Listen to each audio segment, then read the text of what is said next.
మనకు ఈ సమస్యాత్మక నేలలు నల్ల చౌడు నేలలు, తర్వాత తెల్ల చౌడు. ఈ యొక్క సమస్యాత్మకంలో 2 రకాలు కనిపిస్తుంది. ఈ తెల్ల చౌడు మనం ఈ యొక్క చౌడు ఉందని మనం తెలుసుకోవడానికి భూసార పరీక్ష ద్వారా కూడా మనం తెలుసుకోవచ్చు. సున్నం శాతం ఎంత ఉంది, చౌడు గుణం ఉంది, చౌడు యొక్క సమస్య ఉందా లేదా మనకు భూసార పరీక్ష ద్వారా తెలుసుకోవచ్చు. ఒకవేళ తెలుసుకున్నట్లయితే ఈ యొక్క తెల్ల చౌడును సవరించుకోవడం చాలా సులువు. దీనికోసం ఏం లేదు, పైన మన సమ్మర్లో వేసవి కాలంలో ఒక పారతో స్క్రేపింగ్ చేసుకోవాలి, పై పొరను మనం తొలగించి వేయాలి.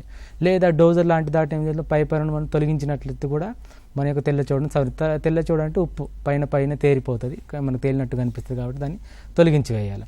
లేదు తర్వాత ఏం చేసుకోవాలంటే మడులుగా ఆ పంట పొలాన్ని మడులుగా చేసుకొని ఆ యొక్క మడులలో మనం నీళ్ళని నింపుకోవాలి. నీళ్ళని నింపుకున్నట్లయితే ఈ ఉప్పు అంతా పై తేలుతుంది కాబట్టి తేలిన తర్వాత ఆ ఉప్పును మనం కాలువ ద్వారా బయటకు తొలగించి వేయాలి.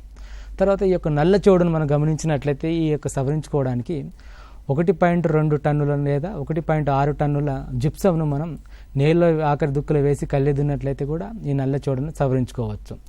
ఈ యొక్క చౌడు లక్షణాలు మనకు నేలకు ఎలా వస్తాయంటే ఎక్కువ మోతాదులో ఎరువులను వేయడం వల్ల లేదా సల్ఫేట్ ఎరువులు వంటివి ఎక్కువ మోతాదులో వేయడం వల్ల మనకు సమస్యాత్మక నేలలు ఏర్పడతాయి. కొన్నిసార్లు ఏమవుతుంది, చెరువు కింది భూములు కానీ తర్వాత కాలువ కింది భూములు కానీ ఎక్కువ నీళ్ళు వస్తూ ఉంటాయి కాబట్టి దానివల్ల కూడా చౌడు మనకు ఎక్కువ కనిపిస్తుంది యాసంగిలో.